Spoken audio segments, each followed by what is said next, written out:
So here we are going to Wales. Whereabouts are we going to Wales, Karen? Pembrokeshire. The weather is hopefully going to be really good. We're going to be there for 3 weeks. So I'm not sure what you're going to be doing, but I'm going to put what we're going to be doing right now. Take back the night, it's the midnight sun.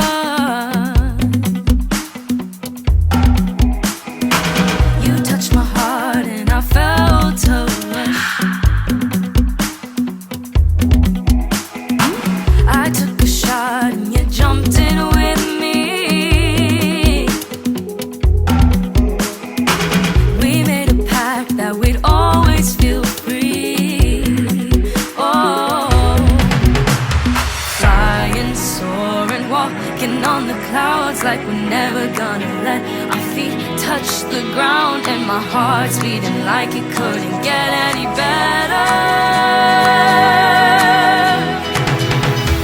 Living forever is a moment in time. Love on each other. Pembrokeshire's coast is its most dramatic geographical feature. Created by the complex geology of the area, it is a varied landscape which includes high sea cliffs and wide sandy beaches, the large natural harbours of Milford, Haven and even Tenby, and several offshore islands which are home to seabird colonies.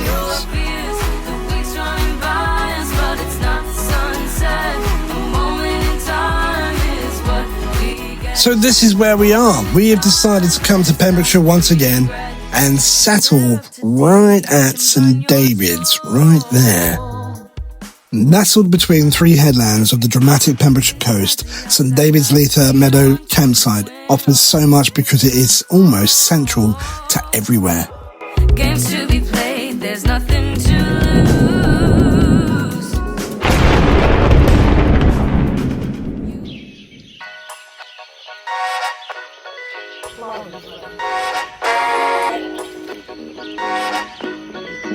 lose. So here we are in Wales, and what I want to show you is right behind me there.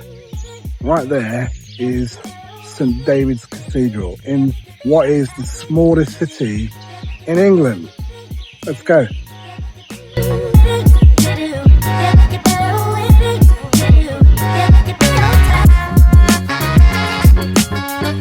Yes, St David's in Pembrokeshire, Wales is the smallest city in Britain by a population size with a resident population of about 1,841 people according to the 2011 census. And guess what? It was granted city status in 1995 and is known for its historic St David's Cathedral. Look at the beehives over there because we do like fresh honey. Now this is the Cathedral of St David's. It's absolutely huge. I mean, we've been to the city, and it's tiny, but that's even bigger than Rochester Cathedral, and we've been there. Quite staggering how big it is. I'd like to go inside if we can to find out a bit more information about it. You can hear it. We're just in time for that. Zephyr was trying to stop us from actually getting that. And we now know what the time is. What's the time? You don't know. Time is... No, we now know what the time is. It's 12 o'clock. It's 12 o'clock. No, you said we now know what the time is. What's the time? The external approach to the cathedral, which involves descending a steep hill from St David's city centre into a valley, and the internal slope of the cathedral's floor caused by historical foundation issues. Just a fact. My knees are getting a hammer. But I'm tough, so... Look at this tourist over here.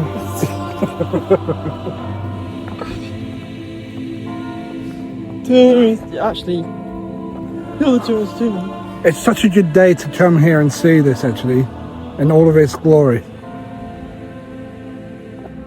What are you doing, son? St David's Cathedral, located in St David's, Pembrokeshire, is a remarkable medieval building built on the site of the 6th century monastery founded by You guessed it, St. David, the patron saint of Wales.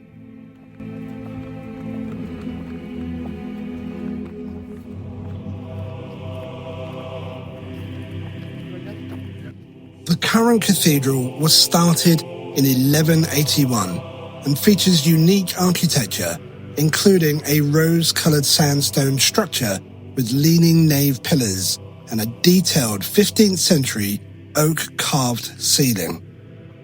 It is a magnificent religious site and a place of pilgrimage, known for its spiritual atmosphere, and houses the shrine of St. David, the tombs of historical figures, and a treasury with the ancient artifacts.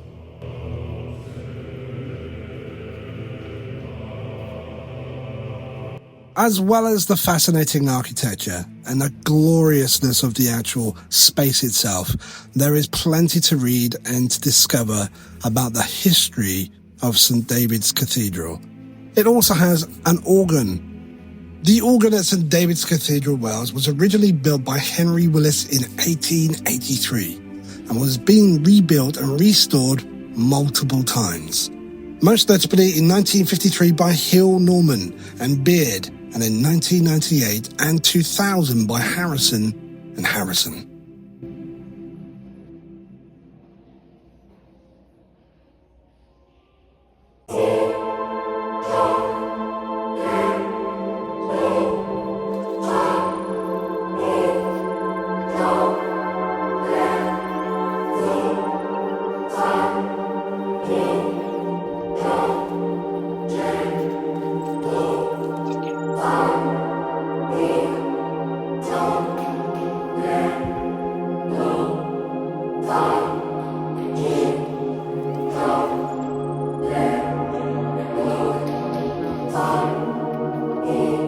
This is the Archbishop, and he was hoping to be Archbishop, but he never got to be the Bishop because he died.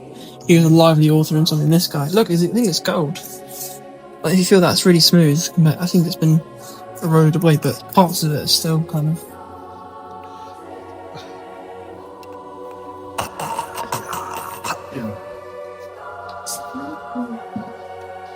Oh wow! Look at this face. Is this the original? Or? No. 1825, doesn't it? No, this is the extension. Well, let's hope you had 3 quotes. So looks good though.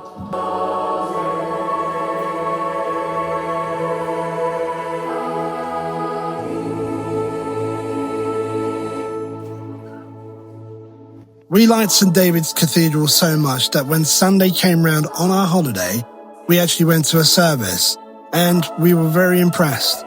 It is a service of Christ-centered preaching, and we were really pleased about that.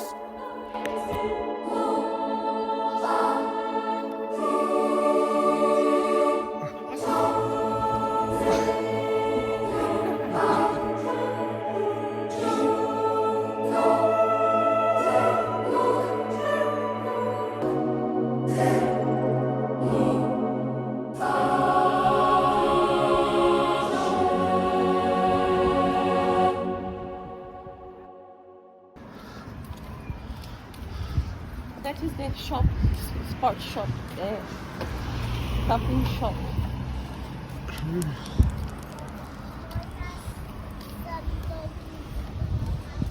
Look at this house. Must have been there for years.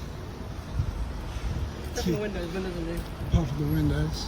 Look the city hall. Morning, guys. Morning. After you release it, There we go, City Hall, and the smallest city in the world, or in the UK.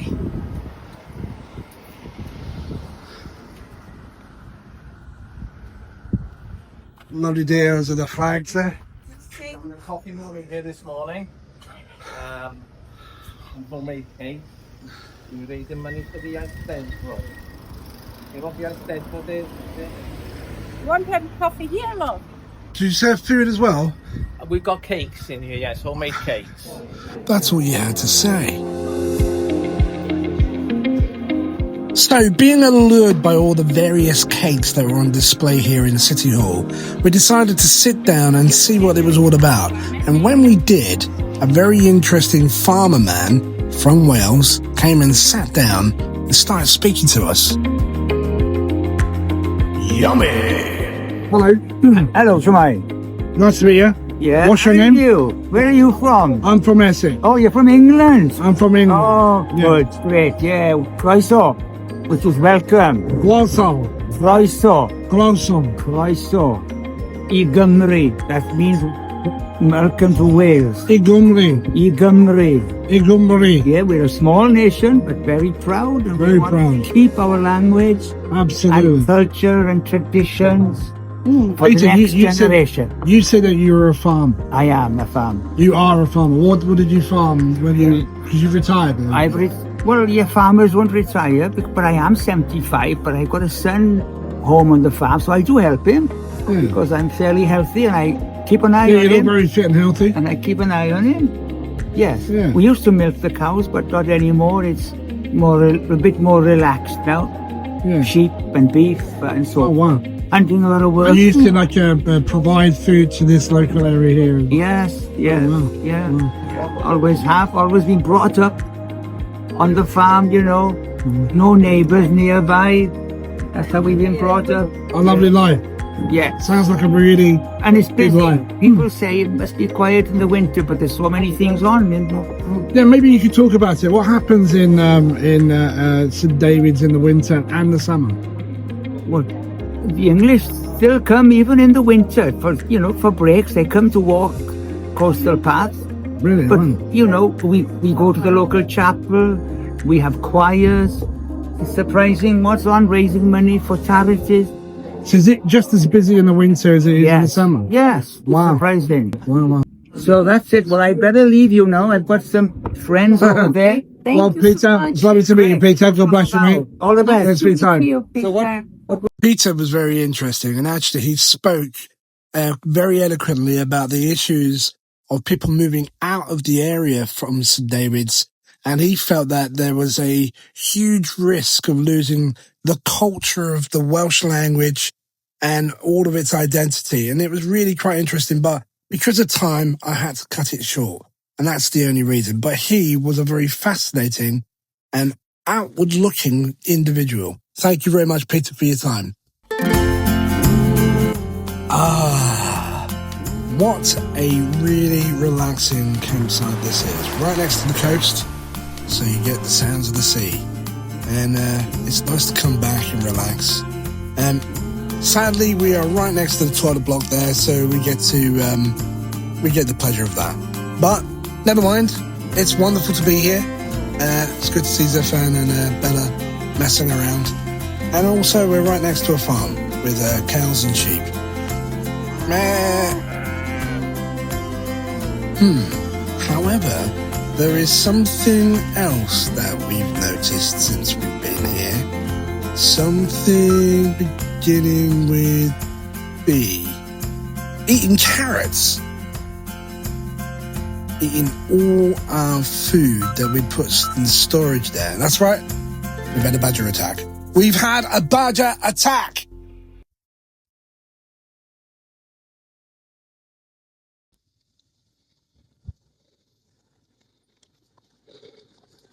Lagoon. They've all got life vests. The ones that jump in at least.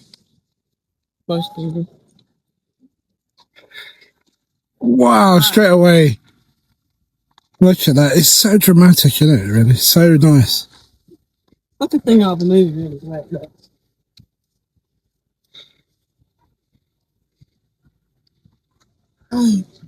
That is a big drop, that. I didn't realise there was 3 types. I think I would have started with a smaller one. Yeah, right. Definitely start with the smaller one. Build up the confidence first.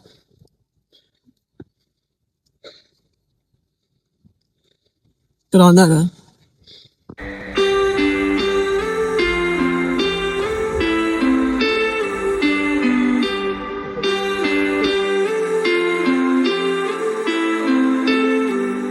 I can see, I can feel you from a million miles away.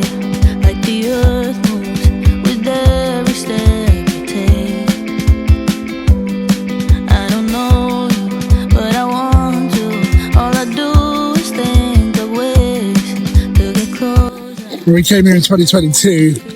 It was in April and it was freezing. And we didn't have a life jacket and it took our breath away. So sorry, I'm doing it, Eddie. It's really salty. It's just, I'm not. It's salty water. Yeah, I'm just blowing. Do you know what, right? I can actually cope with the cold here. Yeah, I'm fine. I was a bit worried when I got in, to be honest. Go under, mate. I don't want to go under. What? We'll go under. Got it.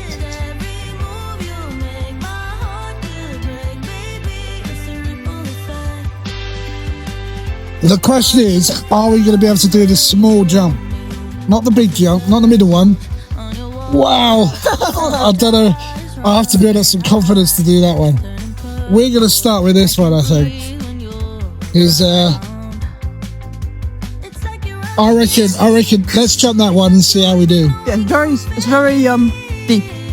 It's funny because when I let go, I float as well.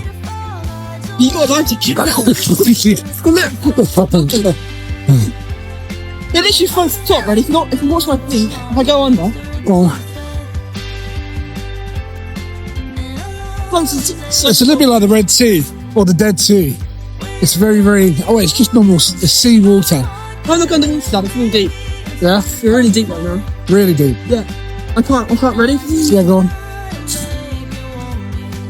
There's no way with this life jacket we're going to be able to go underwater for any significant amount of time. I want to jump in. It's got to bring it straight back up to the surface. The Blue Lagoon in Ebereedy, Pembrokeshire, is a flooded former slate quarry known for its striking turquoise waters, the result of the copper oxide washing from the surrounding rocks, and actually has this kind of amazing ability to keep you floating regardless of wearing any kind of apparatus like a life jacket. It is a popular destination for coast steering, diving and kayaking with a depth of approximately 25 metres, if you believe that. Visitors can access the site via the Pembrokeshire Coast Path, and viewpoints offering stunning coastal scenery. Be cautious of the water is deep, cold, and the cliff edges are unguarded. According to the National Trust, actually we were there, so we know it's unguarded.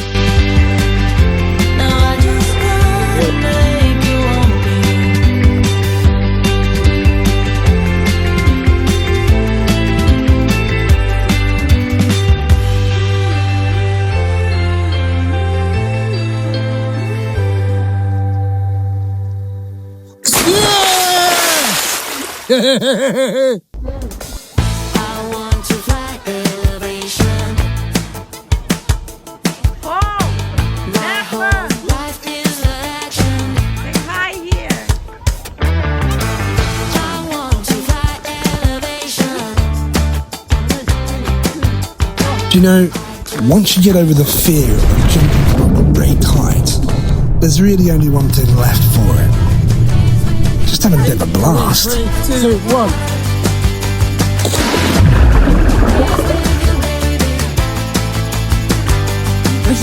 We're ready, let's go.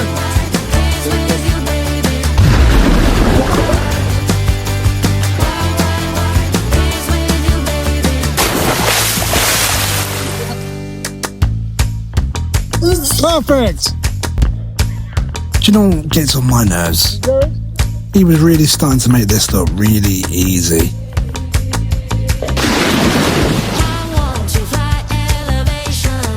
This is one of those activities that really does test your mettle, because it's not really normal to jump off the edge of a cliff.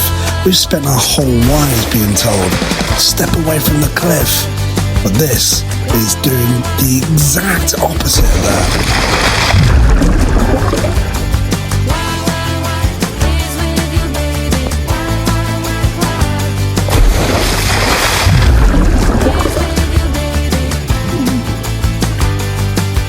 But there's something else here, because this is actually connected to the sea, and so therefore the sea has tides, and at certain times this height is even higher than it is in high tide, so therefore it's more dangerous.